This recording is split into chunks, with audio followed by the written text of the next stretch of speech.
मोदी जी का क्या कहना। देश के पहले ऐसे प्रधानमंत्री हैं जो परमानेंट अपनी ही पीड़ा में परेशान रहते हैं। कर्नाटका गए, बड़ी लंबी लिस्ट ले गए कि भाई मुझे इतनी गालियां दी हैं। यहाँ भी कहने लगे मुझे इतनी गालियां दी हैं। रोते ही रहते हैं। लगता है आपने वो सलमान खान की पिक्चर देखी है तेरे नाम, उसमें सलमान खान शुरू से अंत तक रोते ही रहते हैं।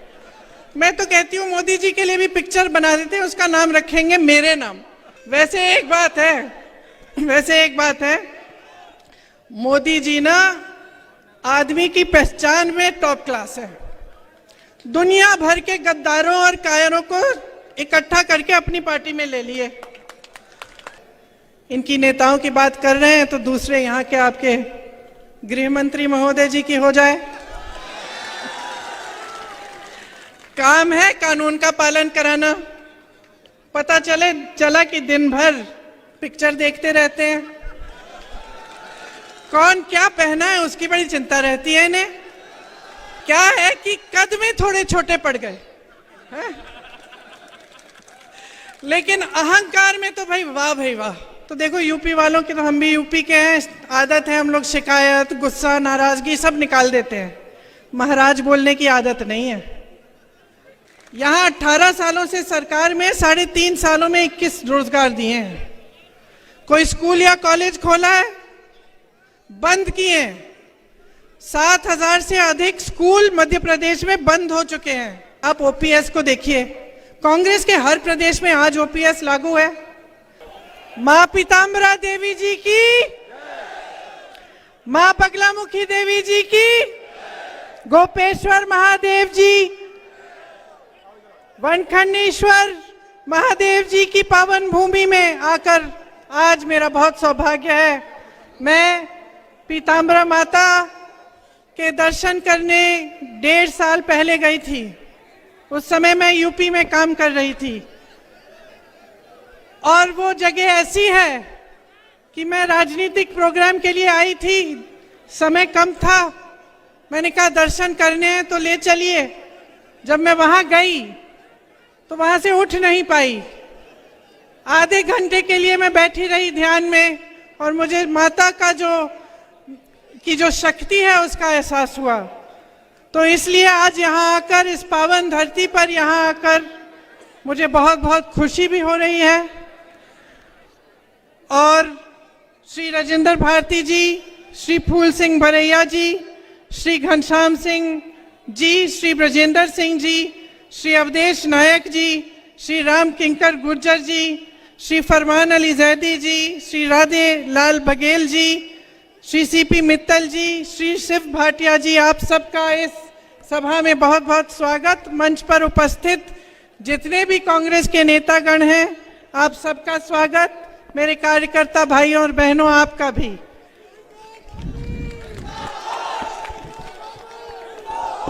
खास तौर से मेरी प्यारी बहनों और मेरे भाई, आप यहाँ काफी समय से मेरा इंतजार कर रहे हैं, मेरी बातों को सुनने आए हैं।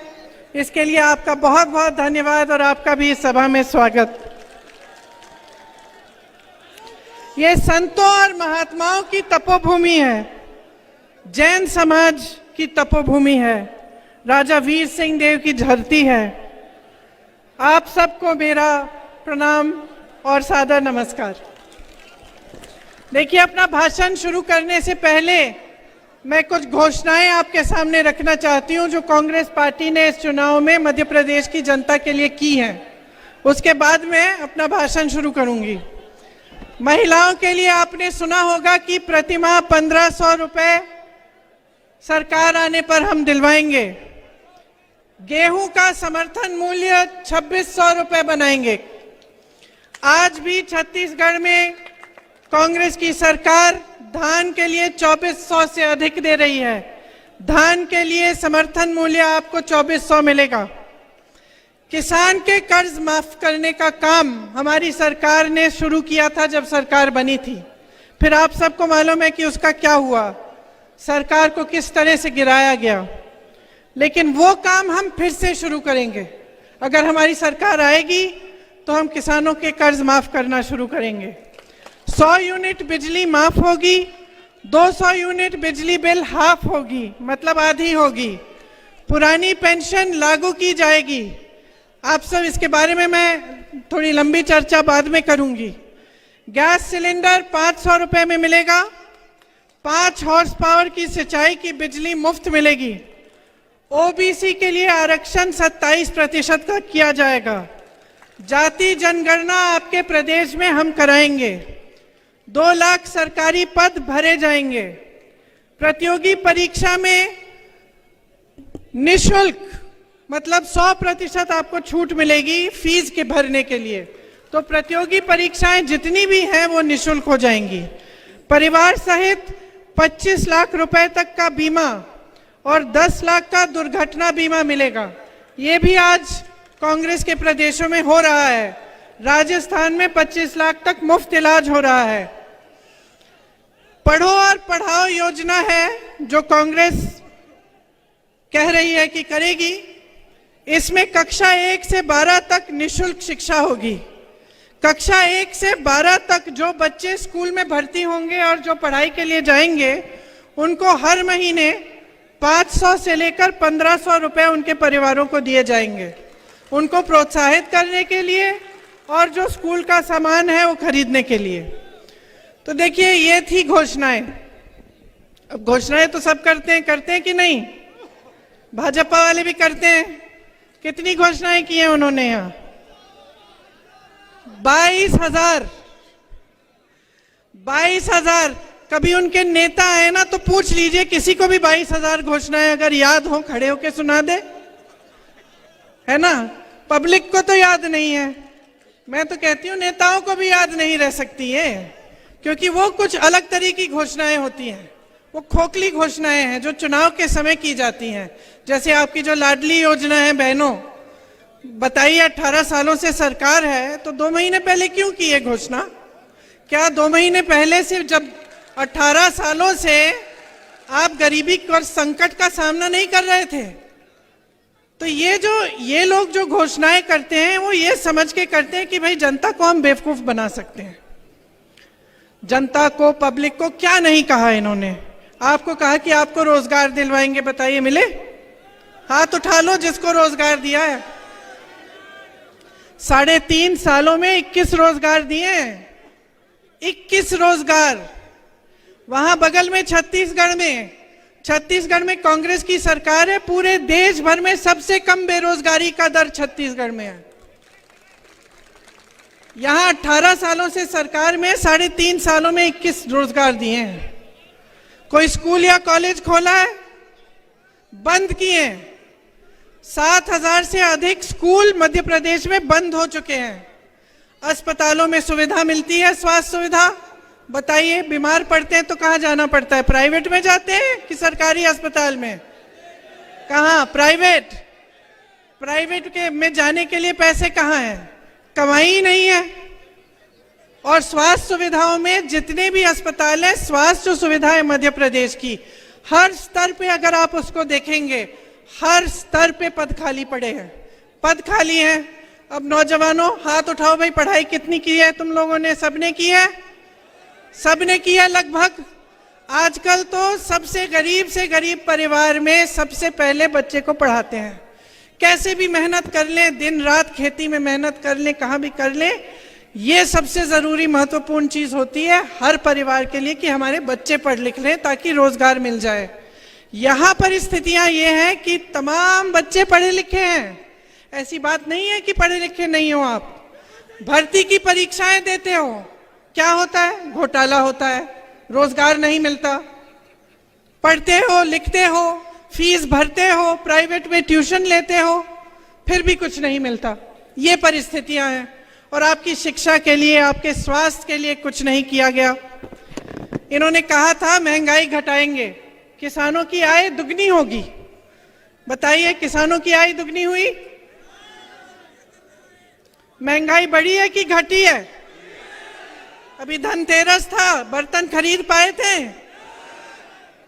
ये ऐसा होना चाहिए कि त्योहार आ रहा है और घबराहट हो कि भाई त्योहार आ रहा है, लिपाई पुताई करनी है, खाना बनाना है मेहमानों के लिए, पटाखे खरीदने बच्चों के लिए, और घबराहट होनी चाहिए कि कैसे करेंगे। ये परिस्थितियां हो गई हैं आपकी। यहाँ पे आपके लिए कुछ नहीं किया है इन्होंने। किसानों को देखिए, खाद, बीज, ट्रैक्टर, हर चीज पे टैक्स, डीजल पेट्रोल के दाम आसमान छू रहे हैं, आपको कोई राहत नहीं। आपके कर्ज माफ करने की बात उठती है तो कहते हैं पैसा नहीं है। अडानी जी के कर्ज धड़ाधड़ माफ कर रहे हैं, बड़े बड़े उद्योगपतियों के हजारों करोड़ माफ हो रहे हैं। ये परिस्थितियां आपकी। अब किसानों की बात देखिए, यूरिया की क्या हालात है, यूरिया को लेने के लिए या मिलने के लिए क्या हालात है। लंबी लंबी कतार है कि नहीं है। आपको मालूम है गोदाम में यूरिया के बोरे हैं। अभी हाल ही में अखबारों में आया था कि जो चुनाव आयोग है उन्होंने वितरण बंद कर दिया है।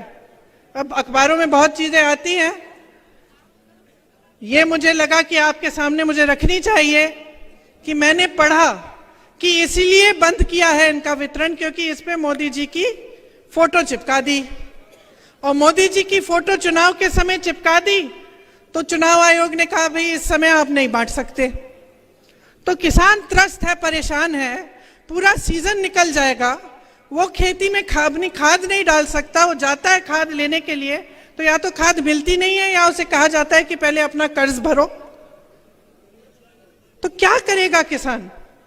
महंगाई से परेशान है। जैसे मैंने कहा, डीजल, पेट्रोल, टैक्स, सब कुछ, जितनी भी चीजें हैं, ट्रैक्टर है, खाद है, कुछ भी है उस पर टैक्स है। डीजल पेट्रोल इतने महंगे हो गए, ऊपर से खाद नहीं मिलता। तो क्या करेगा और कब तक आप इन परिस्थितियों को सहते रहोगे? आपकी मेहनत बर्बाद हो रही है, आपका जीवन निकला जा रहा है। आप जितने भी आपके सपने हैं, आप जो काम करना चाह रहे थे, अपने बच्चों के भविष्य को बनाना चाह रहे थे, उनको आपको परे करना पड़ रहा है। और देखिए, दरअसल एक बात समझ लीजिए, इनके जो सारे नेता हैं ना, बड़े विचित्र टाइप के नेता हैं। पहले तो हमारे सिंधिया जी, जानते हैं, मैंने उनके साथ यूपी में काम किया। अब क्या है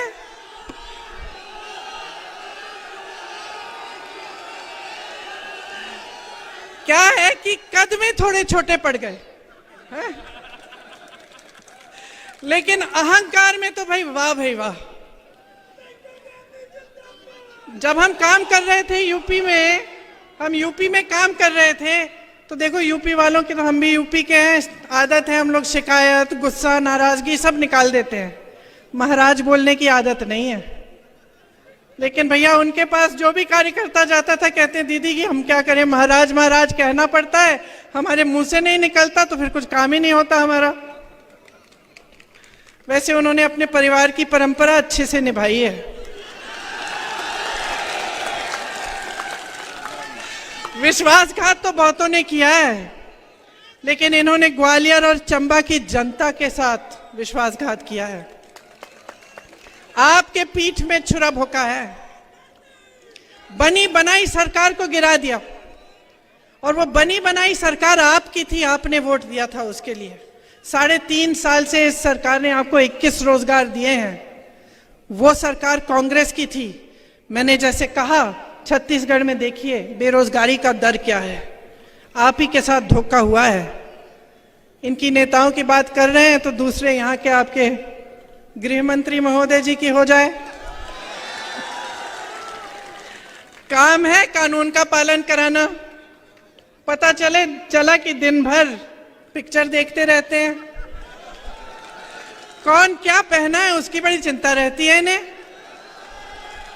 आपके पास कपड़े लत्ते नहीं हैं, आप कुछ खरीद नहीं पा रहे हैं, आप किसानी खेती में कमा नहीं पा रहे हैं, इसकी कोई चिंता नहीं है। आगे चलिए, विश्व प्रसिद्ध महान अभिनेता श्री शिवराज चौहान उर्फ मामा जी, एक्टिंग में तो अमिताभ बच्चन के कान काट लें, लेकिन जब काम की बात होती है तो फट से असरानी का रोल पकड़ लेते हैं। और मोदी जी का तो आप पूछिए ही मत। मोदी जी का क्या कहना, देश के पहले ऐसे प्रधानमंत्री हैं जो परमानेंट अपनी ही पीड़ा में परेशान रहते हैं। कर्नाटका गए, बड़ी लंबी लिस्ट ले गए कि भाई मुझे इतनी गालियां दी हैं, यहाँ भी कहने लगे मुझे इतनी गालियां दी हैं, रोते ही रहते हैं। लगता है आपने वो सलमान खान की पिक्चर देखी है तेरे नाम, उसमें सलमान खान शुरू से अंत तक रोते ही रहते हैं। मैं तो कहती हूँ मोदी जी के लिए भी पिक्चर बना देते हैं, उसका नाम रखेंगे मेरे नाम। वैसे एक बात है, मोदी जी ना आदमी की पहचान में टॉप क्लास है। दुनिया भर के गद्दारों और कायरों को इकट्ठा करके अपनी पार्टी में ले लिए। मुझे तो बेचारे आरएसएस और भाजपा के जो अच्छे कार्यकर्ता हैं, जो सालों से संघर्ष कर रहे हैं अपनी पार्टी के लिए, उन पे तरस आती है कि क्या पता ये कायरों की सेना ही उनकी पार्टी को चलाने ना लगे। ये है हालात। अब मजाक एक तरफ, आपके काम की बात करते हैं। देखिए, मैं आपसे एक सीधी सी बात कहती हूँ, हम मध्य प्रदेश में हैं, बगल में छत्तीसगढ़ है, वहां कांग्रेस की सरकार है, यहाँ भाजपा की सरकार है। तो देखते हैं भाई आपकी सरकार ने क्या किया, छत्तीसगढ़ की सरकार ने क्या किया, और देखते हैं का मतलब ये नहीं है कि प्रियंका गांधी स्टेज पे खड़ी है कह रही है तो आप मान जाए। मत मानिए, आप खुद पता करिए। कोई छत्तीसगढ़ में रहता है, राजस्थान में रहता है, कांग्रेस में के किसी अन्य प्रदेश में रहता है, तो आप खुद पता कर लीजिए वहां की परिस्थितियां क्या है। मेरी बातों पे मत चलिए, मेरा काम है आपको बताना, मैं बताऊंगी। देखिए, छत्तीसगढ़ में किसानों के कर्ज माफ हुए। मैंने आपसे कहा कि धान 2600 रुपए का, हम 2600 हो गया है, अब पहले 24 था, अब 2600 हो गया है, 2600 में खरीद रहे हैं। वहां वन उपज के लिए समर्थन मूल्य मिल रहा है।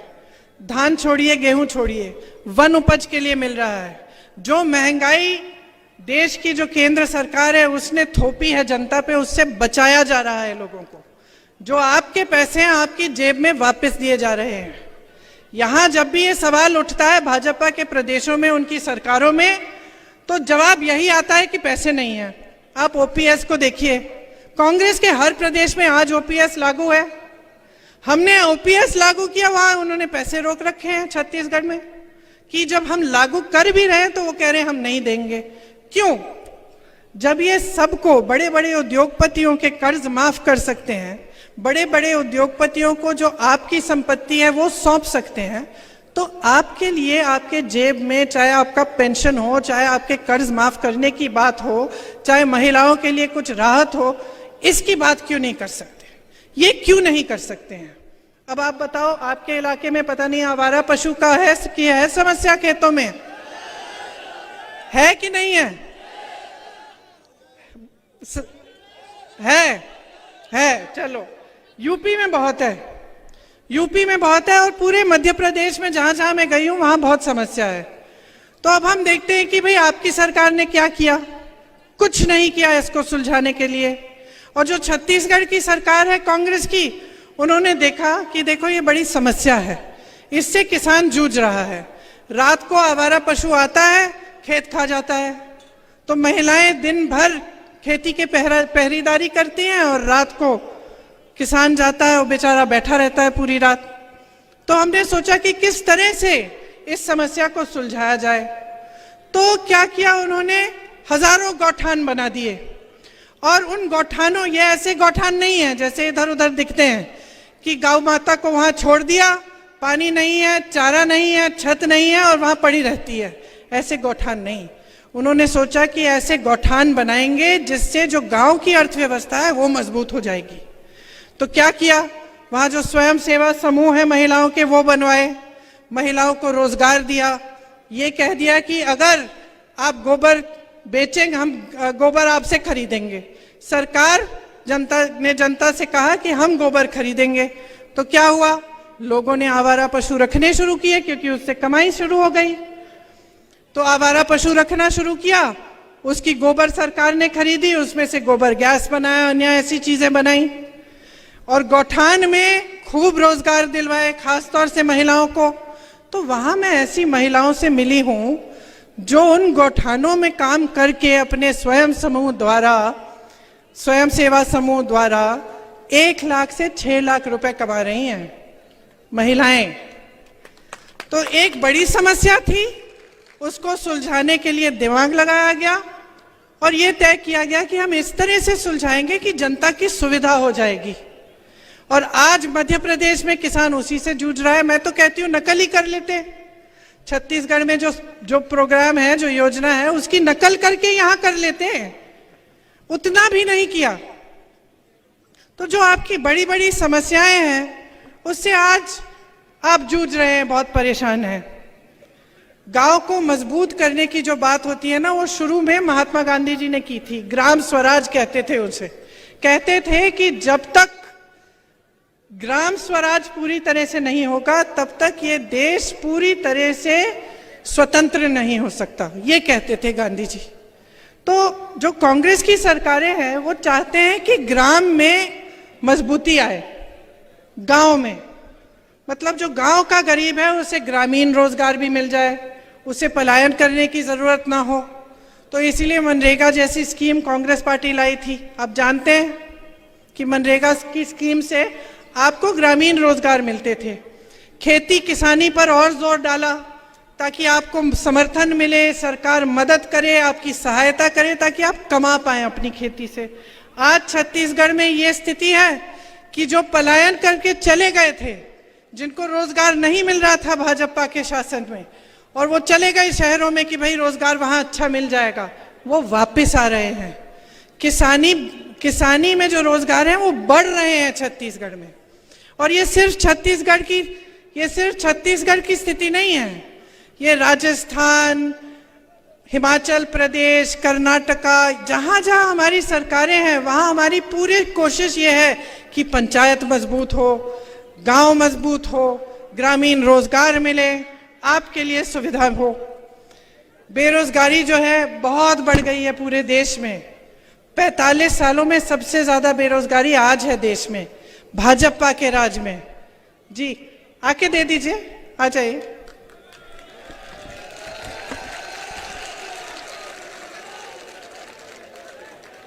इधर से आ जाइए।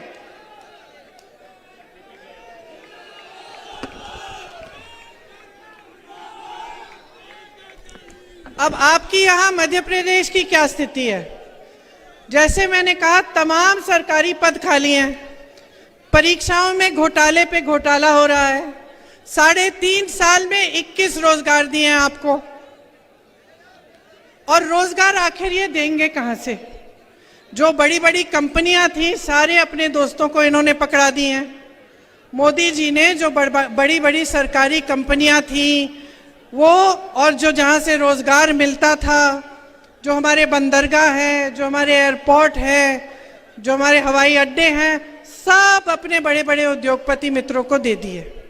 तो वहां से तो रोजगार आना नहीं है। फिर लोग खेती में रोजगार मिल जाता था। अब किसान को इतना परेशान कर रखा है महंगाई से, और इनकी सहायता करने के बावजूद इनको और परेशान किया हुआ है। तो खेती से नहीं मिल रहा है रोजगार। अच्छा, फिर रोजगार मिलता था छोटे उद्योगों से, जो जैसे यहाँ दुकान है, ये छोटे छोटे जो उद्योग दिख रहे हैं, यहाँ दुकान दिख रहे हैं, इनमें से रोजगार मिलता था। आपने नोटबंदी थोप दी, उसके बाद आपने जीएसटी डाल दी, बीच में कोरोना आ गया। दुनिया भर में जहां जहां कोरोना था, दुनिया भर में छोटे दुकानदारों की, छोटे उद्योगपतियों की मदद की गई थी, ताकि वो जो कोरोना में जो उन्होंने पैसे नहीं बनाए, जो नहीं बना पाए, उनकी थोड़ी राहत हो जाती और जो रोजगार थे वो बने रहते। ये भी नहीं किया। तो जहां जहां से आपको रोजगार मिलना था वहां मुश्किलें हैं और रोजगार नहीं मिलता। तो ये जब बड़ी बड़ी खोखली घोषणाएं करते हैं ना कि करोड़ों रोजगार दिलवाएंगे, तो आपको समझना चाहिए कि आपके साथ क्या हो रहा है। ये जो सरकारें हैं, आपके प्रदेश की सरकार और केंद्र की सरकार, ये सिर्फ और सिर्फ बड़े बड़े उद्योगपतियों के लिए चल रही है। आप अडानी जी का नाम लेते हैं, 16,000 करोड़ रुपए अडानी जी एक इंसान बना रहे हैं एक दिन में। सोच लीजिए, एक दिन में एक इंसान कमा रहा है 16,000 करोड़ रुपए। और कैसे कमा रहा है? क्योंकि उसके हजारों करोड़ के कर्ज माफ हो रहे हैं, उसको देश की संपत्ति सौंपी जा रही है, और जितने उसके अपने बिजनेस हैं उसको तो आप बताइए जरा मुझे, आपको मालूम है अडानी जी क्या बनाते हैं? कोई बताएगा? जैसे आपको मालूम है टाटा ट्रक बनाती है, बिरला कुछ और बनाते हैं। कोई ये बता सकता है आज के दिन में कि अडानी जी क्या बनाते हैं? क्या? पागल बनाते हैं। देखिए अडानी जी क्या बनाते हैं वो देश में किसी को नहीं मालूम, लेकिन ये सरकार सब कुछ उनको सौंप रही है, ये सबको मालूम है। आज बच्चा बच्चा जानता है कितना भ्रष्टाचार हो रहा है। ये लोग कहते हैं हम भ्रष्ट हैं, हम कहते हैं ये भ्रष्ट है। अब आप कहोगे कि भाई सच कौन कह रहा है? आप खुद देखिए, इससे कोई बड़ा भ्रष्टाचार हो सकता है कि देश की संपत्ति को उठा के आपने एक उद्योगपति को दे दी? देश के हवाई अड्डे, देश के बंदरगाह, आप बताओ इससे बड़ा कोई भ्रष्टाचार हो सकता है? तो जवाब आपके सामने है, सब कुछ आपको दिख रहा है। महिलाओं के लिए इन्होंने कहा आरक्षण करेंगे, सब महिलाएं बड़ी खुश हो गई कि भाई आरक्षण हो जाएगा, हम भी चुनाव लड़ पाएंगे अच्छी तरह। बाद में पता चलता है कि 10 साल बाद तक ये लागू नहीं होगा। चुनाव आ रहा है, कह दिया लाडली योजना। चुनाव से पहले महिलाओं को कोई पूछ ही नहीं रहा है। तो ये परिस्थितियां आपके सामने हैं। महिलाओं के लिए इतना काम हो सकता है। जहां हमारी सरकारें हैं वहां महिलाओं को खूब मौके दिए हुए हैं। आंगनवाड़ी बहनों की मानदेय बढ़ाए हैं, स्वयं सेवा समूह के कर्ज माफ किए हैं, महिलाओं के लिए खास क्लिनिक खोले हैं जो महिलाएं चलाती हैं, खुद महिलाएं चलाती हैं, और वो क्लिनिक सिर्फ आप बहनों आपके लिए हैं। श्रमिकों की बेटियों के लिए 20,000 रुपए दिलवाए, शादी के लिए 50,000, लड़कियों को पीजी तक मुफ्त शिक्षा करा दी, और जो पाठशालाएं बनाई हैं प्रदेश में, छत्तीसगढ़ में, उन पाठशालाओं में जो इंग्लिश मीडियम पाठशाला है उसमें 50% आरक्षण महिलाओं को दिया हुआ है। तो इतने काम हैं जो हो सकते हैं। ये ऐसी बात नहीं है कि सरकार आई और काम ही नहीं हो पा रहा है, भाई हमारे पास पैसे नहीं है, फंड नहीं है, ये बहाने हैं बहनों और भाइयों। जहां सरकार की नीयत ठीक होती है ना, वहां पे काम बहुत हो सकता है। कल मैं जब छत्तीसगढ़ में थी, गर्व होता है, बहुत गर्व होता है। मंच पे खड़े होते हैं तो हम नेताओं को भी गर्व होता है कि भाई जो हम बात कर रहे हैं, अपने काम की बात कर रहे हैं, कि हम कह पा रहे हैं कि देखो हमने कितना किया है, देखो आपने हम में भरोसा किया, आपकी संपत्ति हमारे हाथों में थी, हमने वो संपत्ति आपको लौटाई है। हमने ऐसी योजनाएं बनाई हैं जिससे आपके कर्ज माफ हुए, जिससे आप अपने पैरों पे खड़े हो पाए, जिससे कोई नौजवान हो उसको अपना बिजनेस शुरू करना पड़े उसके लिए हमने सुविधा बना दी, रोजगार दिलवाए। तो हम जब खुद मंच पे खड़े होके ये बातें करते हैं तो हमें खुद गर्व होता है, और ये महसूस होता है कि चलो आपने 5 सालों के लिए हमें आपने अपना भरोसा दिया, आपने ये सोचा कि हम कुछ करके दिखाएंगे, और हमने कुछ करके आपको दिखाया। जब मैं राजस्थान जाती हूँ और मैं एक ऐसे शख्स से मिलती हूँ जिसके हार्ट का ऑपरेशन मुफ्त में हो गया, और वो ऐसे करके कहता है कि ये जो योजना है दीदी, इसकी वजह से मुझे 1 पैसा नहीं देना पड़ा, तो अच्छा लगता है, क्योंकि एक जिम्मेदारी होती है आपके प्रति, एक जवाबदेही होती है। मैं जहां जहां जाती हूं मैं एक कहानी बताती हूं कि जब मेरे पिताजी प्रधानमंत्री थे, उनके साथ मैं अमेठी घूमती थी, उनका चुनावी क्षेत्र था। अमेठी के जो गांव के लोग थे वो बेझिझक उनको डांटते थे, और वो इतना भी कह देते कि राजीव भैया प्यार देंगे हम आपको, लेकिन हमारी सड़क ठीक नहीं की ना आपने 6 महीनों में, तो वोट नहीं मिलने वाला। कहते थे, मुंह पे कहते थे, और वो प्रधानमंत्री थे, नाराज नहीं होते थे, डांटते नहीं थे, ये नहीं कहते थे कि देखो मैं कौन हूं, ऐसे मत बात करो मेरे से। सर झुकाकर उनसे कहते थे कि हाँ इसका ऑर्डर मैंने दे दिया, इसमें देर लग गई है। ये इस देश की परंपरा है बहनों और भाइयों। जब हमने आजादी की लड़ाई लड़ी ना, आपके पूर्वजों ने भी लड़ी, हमारे पूर्वजों ने लड़ी। जब ये लड़ाई लड़ी तो इसलिए नहीं लड़ी कि आज भी आप आजाद न हो। इस आजादी का मतलब क्या था? इस आजादी का मतलब था कि जो शक्ति है, देश की जितनी भी शक्ति है, देश की जो संपत्ति है, वो आपके हाथों में हो। ये इसी को आजादी कहते थे। वरना अंग्रेजों में और यहाँ के शासकों, अब नए शासकों में क्या फर्क है? अगर आपके हाथों में ये शक्ति नहीं होती वोट की, कि आप हर 5 साल बदल सकते थे सरकार, और अगर कोई जवाबदेही नहीं होती आपके प्रति कि नेता थोड़ा घबराए, यहाँ जब आपके सामने आए तो थोड़ा बहुत घबराए कि भाई मैंने इनका काम नहीं किया, इस बार मैं नहीं चुना जाऊंगा। ये शक्ति आपको लोकतंत्र के जरिए, आपके संविधान के जरिए आपको दी। और कई महापुरुषों ने इसके लिए अपनी जान दी। कई लोगों ने अपना खून इस धरती की मिट्टी में मिला दिया ताकि आप आजाद हों, ताकि आप अपने नेताओं से जवाबदेही मांगे, ताकि आपको सरकार अच्छी नहीं लग रही है, आपको लग रहा है कि गलत हो रहा है आपके साथ, आप उसको बदल पाए। तो अब मेरी शिकायत है आपसे, क्या कर रहे हैं आप? अपनी परिस्थिति देखी।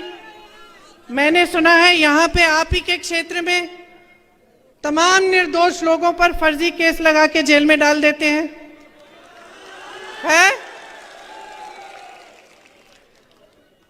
देखिए, मैंने पहले ही कहा, मजाक में कहा, लेकिन मैंने कहा कि गृह मंत्री हैं, यहाँ के जो प्रतिनिधि हैं गृह मंत्री हैं, इनका काम क्या है? इनका काम है कानून को लागू कराना, मतलब जनता को सुरक्षित रखना। और किसकी सुरक्षा कर रहे हैं? यहाँ के गुंडे, यहाँ के माफिया, इनको किसका संरक्षण मिलता है? जब आप परेशान होते हैं, आपकी कोई समस्या उठती है, तो आप जा पाते हैं इनके पास? अपना काम करा पाते हैं? आते हैं आपके घरों में? ये कभी पूछने आते हैं कि आपका जीवन कैसा चल रहा है? तो भाई आपने चुना क्यों? वोट मांगने आते हैं, ठीक है, वो तो वोट मांगने आते हैं, तो आप क्या अंधे हो गए कि आप अंधाधुंध वोट दे रहे हैं? नहीं ना। अरे जागरूक बनो, जागरूक बनो बहनों और भाइयों। आपका देश है, आपका प्रदेश है, ये आपका इलाका है। गुंडों के हाथों में सौंपना चाहते हैं आप इसे? अपने बच्चों के लिए रोजगार चाहते कि नहीं? स्वास्थ्य सुविधाएं चाहते कि नहीं? शिक्षा की सुविधाएं चाहते कि नहीं? तो जागो, जागो। देखो, आज देश में ना एक अजीब सा सिलसिला बन गया है।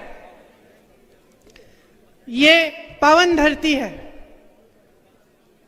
इसीलिए मैं ये बात यहां खास तौर से कह रही हूं।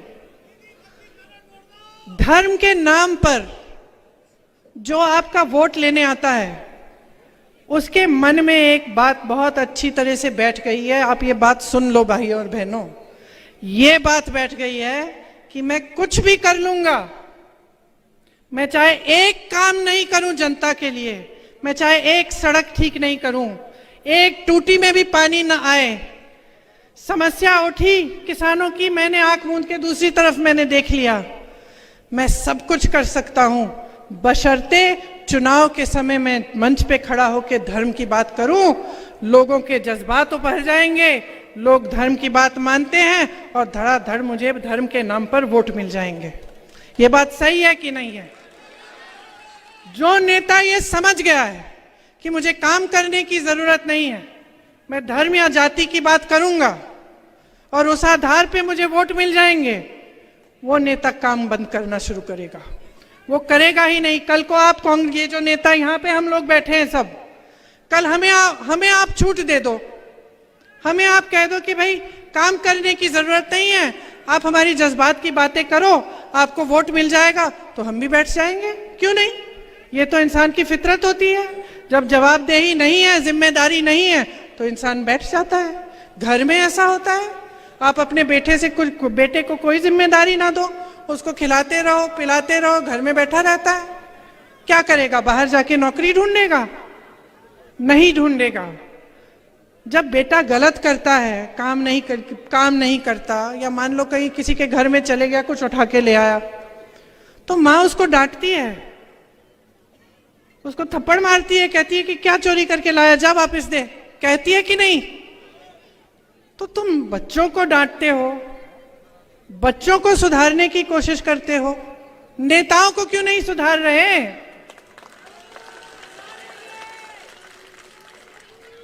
ये आपकी धरती है, बार बार मैं कह रही हूं, आपकी अमानत है, बार बार मैं कह रही हूं। लोकतंत्र ने शक्ति आपको दी है, ये जो आपका वोट है ना, सबसे बड़ी शक्ति है, इसको मत नकारो, इसको खाम-खा धर्म के नाम पर, जाति के नाम पर मत दो, इसको एक ही आप एकदम अपना ध्यान जो है ना केंद्रित कर लो अपने विकास पे, अपने भविष्य पे, अपने बच्चों के भविष्य पे।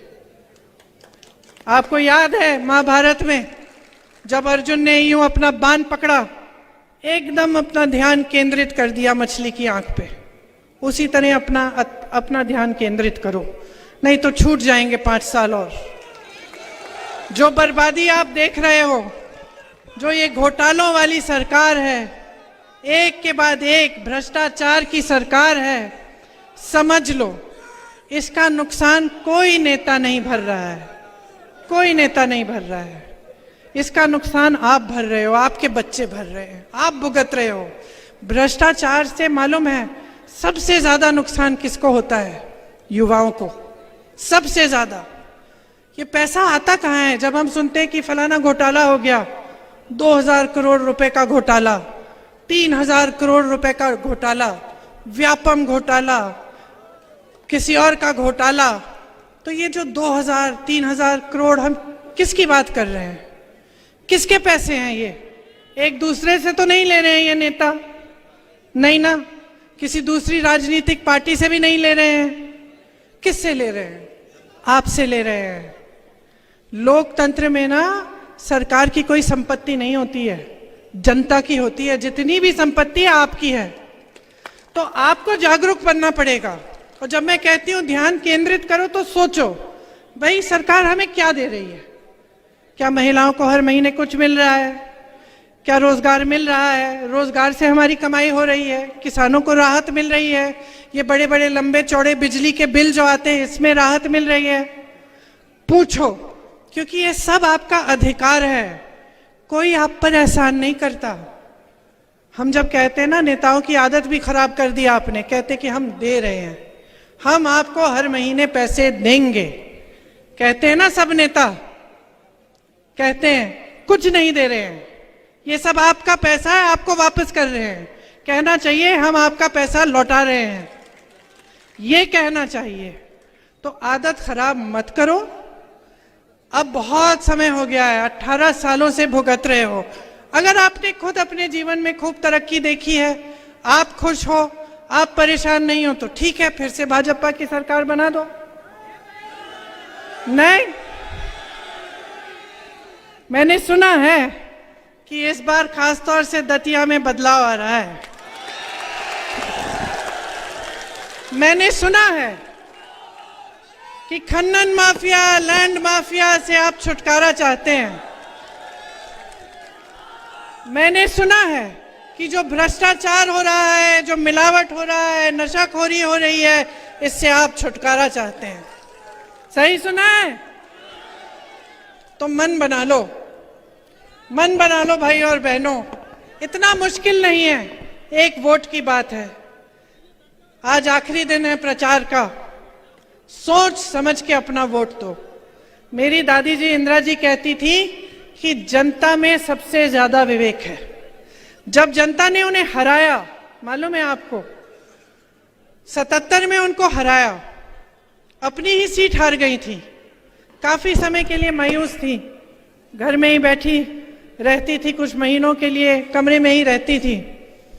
उस समय उन्होंने ये नहीं कहा कि जनता ने गलत किया, उस समय उन्होंने ये कहा कि मुझसे कुछ गलती हो गई होगी, मैंने कुछ ऐसा किया है जिससे जनता नाराज है और मुझे उसमें सुधार लाना है। ये होता है असली नेता।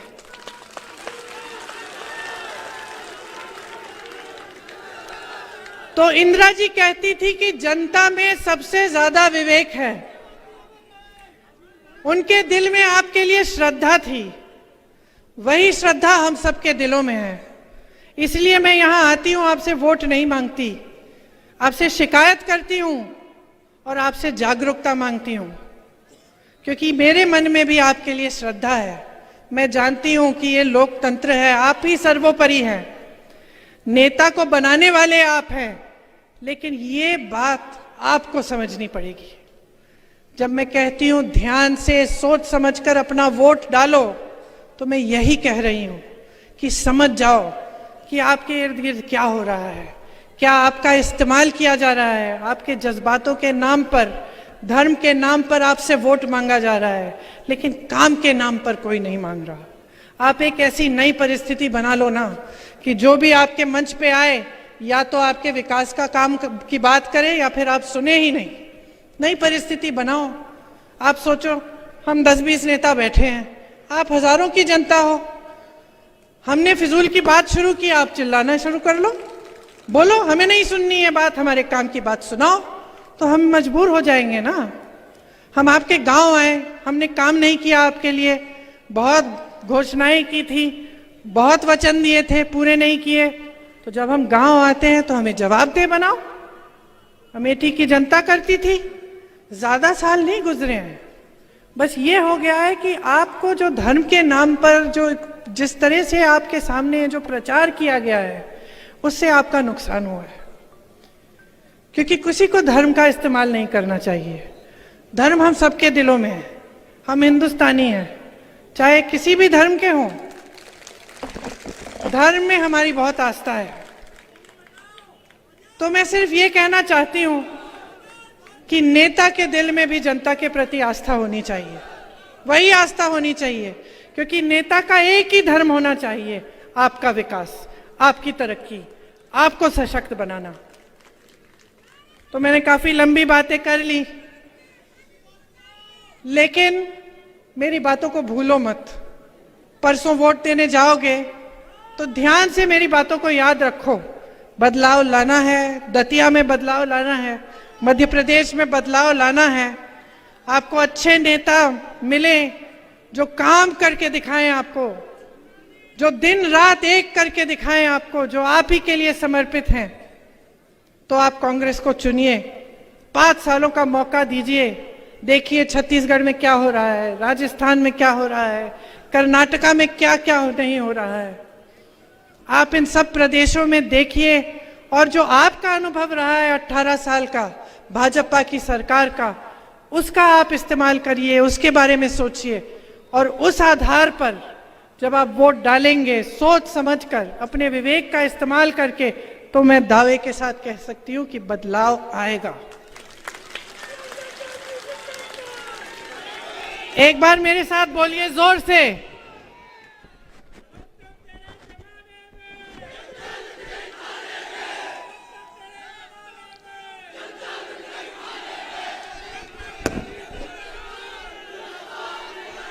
मेरे साथ बोलिए, दतिया में बदलाव, दतिया में बदलाव, दतिया में बदलाव। जय हिंद। धन्यवाद। धन्यवाद मैम।